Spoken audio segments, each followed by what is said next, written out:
दोस्तों, आज की वीडियो में हम रामायण के कुछ ऐसे रहस्यों के बारे में बताएंगे जो कि रामायण में इन रहस्यों को छुपाया गया है। दोस्तों, जैसे कि भगवान श्री राम की बहन शांता के बारे में। दोस्तों, और आपको बताएंगे कि 14 वर्ष तक लक्ष्मण क्यों नहीं सोए थे। दोस्तों, आपको बताएंगे कि रावण की ध्वजा पर बीड़ा का चिन्ह क्यों है और इतना क्यों सोता था कुंभकर्ण। दोस्तों, भगवान श्री राम के अन्य भाई किसके अवतार थे। दोस्तों, और शूर्पणखा स्वयं चाहती थी रावण का विनाश। और दोस्तों, बताएंगे आपको लंका में बिना अन्न जल कैसे रही माता सीता। दोस्तों, एक और नारी का अपहरण किया था रावण ने। दोस्तों, वाल्मीकि रामायण में लक्ष्मण रेखा का वर्णन नहीं है। तो दोस्तों, ये कुछ महत्वपूर्ण बातें हैं जो कि रामायण में छुपाई गई हैं। दोस्तों, जैसा कि हमें प्रमाण मिला, उसी प्रमाण के आधार पर हम आपको बताएंगे इन रहस्यों के बारे में जो कि रामायण में इन रहस्यों को छुपाया गया है। तो चलिए दोस्तों, विस्तार पूर्वक जानने से पहले आप हमारे चैनल पर नए जुड़े हैं तो चैनल को आप सब्सक्राइब कर लें। ऐसी नई से नई जानकारी हमारे चैनल के द्वारा आपको मिलती रहती है। दोस्तों, भगवान वाल्मीकि के द्वारा हमारा समाज रामानंद सागर का ऋणी रहेगा, क्योंकि रामानंद सागर ने ही देश के सभी नागरिकों के लिए रामायण का आयोजन किया, जिसमें सभी लोगों को भगवान श्री राम के बारे में जानने का अवसर प्राप्त हुआ था। श्रेष्ठ कलाकारों और अभिनय के माध्यम से इन्होंने दर्शकों का मोह मोह लिया था। दोस्तों, हमें भगवान श्री राम के जीवन के बारे में निकटता से जानने का मौका रामानंद सागर की रामायण से ही मिला था। लेकिन इसमें कुछ ऐसी बातें भी हैं जो कि टीवी पर रामायण में नहीं दिखाई गई, परंतु वास्तव में वह रामायण का हिस्सा हैं। दोस्तों, जैसा कि भगवान श्री राम की बहन जो शांता थी। दोस्तों, आपको बता दें, टीवी पर रामायण में 4 भाइयों का ही जिक्र देखने को मिलता है, परंतु वास्तव में राजा दशरथ के 4 पुत्रों के अलावा सबसे बड़ी पुत्री थी जिसका नाम शांता था। दोस्तों, शांता राजा दशरथ और कौशल्या की पुत्री थी और दशरथ की ये पहली संतान थी। एक बार जब अंग देश के राजा रोपंद और उनकी पत्नी अयोध्या पधारे तो उन्होंने शांता को अपने साथ ले जाने की इच्छा प्रकट की। राजा रूपद कौशल्या के बहनोई थे और उसके साथ कोई संतान नहीं थी, उनकी कोई संतान नहीं हुई थी।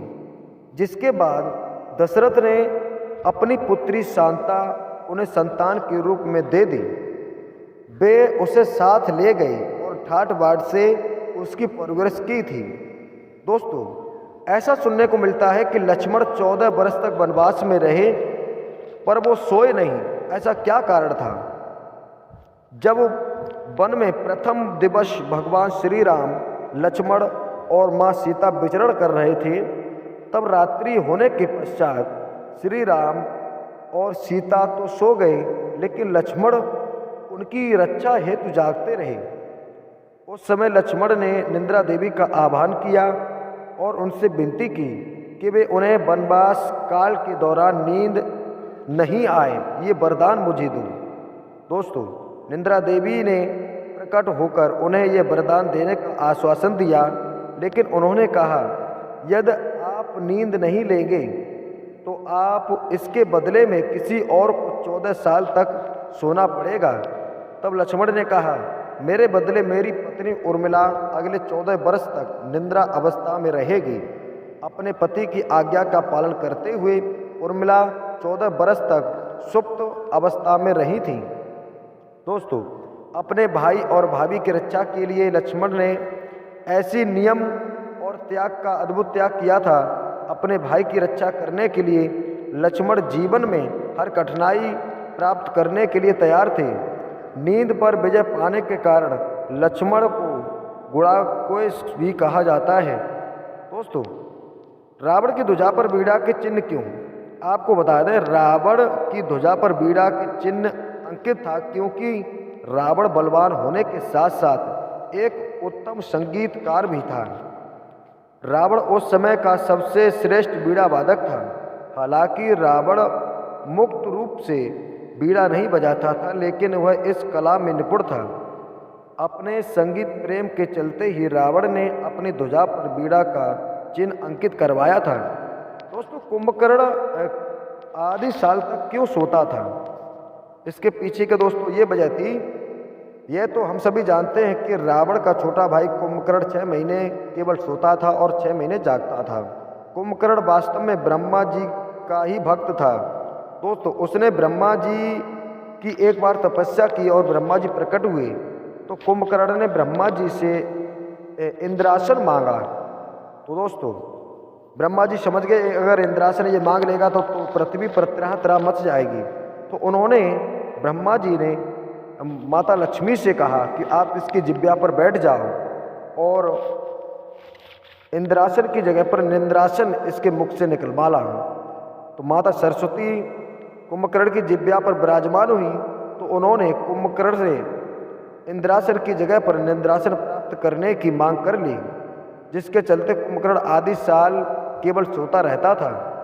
भगवान श्री राम के अन्य भाई किसके अवतार थे? तो दोस्तों, आपको बता दें, रामायण में इस बात की विशेष चर्चा है कि भगवान श्री राम भगवान विष्णु के अवतार थे और उनके अन्य भाई यानी कि लक्ष्मण, भरत और शत्रुघ्न भी अन्य देवताओं के अवतार रहे। लक्ष्मण शेषनाग का अवतार थे, जबकि भरत सुदर्शन चक्र और शत्रुघ्न शंखशैल का अवतार थे। दोस्तों, शूर्पणखा स्वयं क्यों चाहती थी रावण का विनाश? आपको बता दें, रामानंद सागर रामायण में हम देख सकते हैं कि जब लक्ष्मण ने रावण की बहन शूर्पणखा की नाक काट दिया था, उसी प्रतिशोध में रावण ने सीता का अपहरण किया था। वास्तव में शूर्पणखा स्वयं चाहती थी कि रावण का विनाश हो जाए, क्योंकि रावण जब विश्व विजय पर निकला था तब उसने कई योद्धाओं का वध कर दिया था। इसी कड़ी में रावण ने शूर्पणखा के पति का भी वध कर दिया था, जिसके चलते शूर्पणखा ने मन ही मन में रावण को श्राप दिया था कि तेरा विनाश हो जाए। दोस्तों, माता सीता लंका में बिना अन्न जल खाए कैसे रहीं?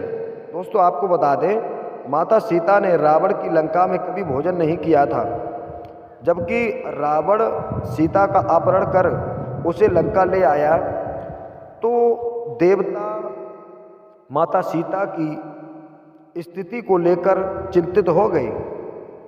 उसी समय देवराज इंद्र निंद्रा देवी के साथ अशोक वाटिका में पहुंची। निंद्रा देवी ने वहां उपस्थिति सभी जीव जंतुओं को सुला दिया। उसके पश्चात देवराज इंद्र ने माता सीता से एक दिव्य भोजन करने का आग्रह किया। उसमें माता सीता को एक प्रकार की खीर खाने के लिए विनती की, जिससे उन्हें भविष्य में कभी भूख प्यास का एहसास नहीं होगा। दोस्तों, रावण ने एक और नारी का अपहरण किया था। तो आपको बता दें, यह तो सब जानते हैं कि लंकापति रावण ने माता सीता का अपहरण कर लिया था, परंतु सीता से पहले रावण ने राजा दशरथ की पत्नी कौशल्या का भी अपहरण किया था। वास्तव में पहले ही पता लग गया था कि कौशल्या और दशरथ के पुत्र जो होगा उससे रावण की मृत्यु निश्चित है, तो उसने मौका पाकर कौशल्या का अपहरण कर लिया था। इसके पश्चात उसने कौशल्या को एक मायावी बक्से में बंद कर समुद्र में फेंक दिया था और कौशल्या को मरने के लिए छोड़ दिया था। राजा दशरथ को किसी प्रकार से रावण की योजना का अंदेशा हो गया और उन्होंने कौशल्या को बचाया था। दोस्तों, वाल्मीकि रामायण में लक्ष्मण रेखा का वर्णन नहीं है। आपको बता दें दोस्तों, जंगल से श्री राम के संकट होने की अनुभूति के बाद लक्ष्मण में माता सीता की रक्षा के लिए लक्ष्मण रेखा सीधी ही खींची थी, जिसके लिए उन्होंने माता सीता से आग्रह किया था कि वह इस रेखा को पार ना करें। लेकिन वाल्मीकि रामायण में लक्ष्मण रेखा का कोई जिक्र नहीं मिलता है दोस्तों। इसके विपरीत रामचरितमानस के लंका कांड में लक्ष्मण रेखा का विस्तार पूर्वक वर्णन हमें देखने को मिलता है। अब इसके पीछे का क्या कारण है यह तो कोई जानता नहीं है दोस्तों। पहले ही हमने आपको बता दिया था कि हमारे देश भारत में अनेक प्रकार की रामायणें चल रही हैं। कहीं पर कुछ लिखा है, कहीं पर कुछ लिखा है। अनेक रामायणें हैं और अनेक ही लेखक हैं, जिसकी जैसी समझ में आया उन्होंने वैसा लिख दिया। तो दोस्तों आशा करता हूँ ये वीडियो आपको अच्छी लगी होगी। अगर वीडियो अच्छी लगी तो वीडियो को लाइक जरूर करें। तो चलिए दोस्तों मिलेंगे कल एक नई वीडियो के साथ। तब तक जय श्री राम।